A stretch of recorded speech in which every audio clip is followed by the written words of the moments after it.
Posibleng laganap din daw ang transaksyon ng ilegal na droga sa loob ng district jail ng lungsod.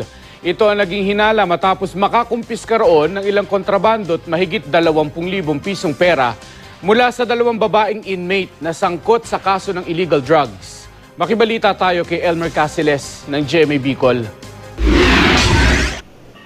Kasunod ng mga raid sa New Bilibid Prison sa Muntinlupa, nagsagawa rin ng sorpresang inspeksyon ang pamunuan ng Naga City District Jail. Dito nadiskubre ang ilang kontrabando at 21,000 piso na itinatago ng mga preso. Kabilang sa mga nakumpiska mga gunting, nylon strings, ulubid at hairpins. Nakakuha rin ang mga otoridad ng mga gaming at electronic device. Nakumpiska ang mga ito sa female section ng piitan. Ayon sa pamunuan ng kulungan, mahigpit naman ang kanilang seguridad kaya hindi nila lubos maisip kung paano may nakalusot na gamit at perang ipinagbabawal sa loob. At ito ang nakakagulat din kasi na-sorpresa ako nito kasi this is the first time na mahuli o maka-confiscate kami na amounting to 20,000 sa 2 preso lang.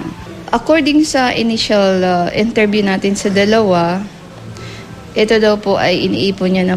Ayon sa mga otoridad, pagmamayari ng 2 babaeng inmate ang mga nakumpiskang gamit at pera. Pareho silang may kasong may kaugnayan sa iligal na droga. Sasailalim sa masusing investigasyon ang 2 para matukoy kung paano nila naipasok ang mga gamit at kung paano sila nagkaroon ng malaking halaga ng pera. Posible raw na may transaksyon pa ng droga ang 2 kahit nasa loob na ng kulungan. Tumangging magbigay ng pahayag ang 2 inmate. Pero ayon sa kanilang mayora, ikaw wala kang idea kung bakit sila magkaroon ng pera? Wala po. Ayaw nila magbigay ng pahayag? Ayaw po. Elmer Casales, Nagbabalita, Pilipinas.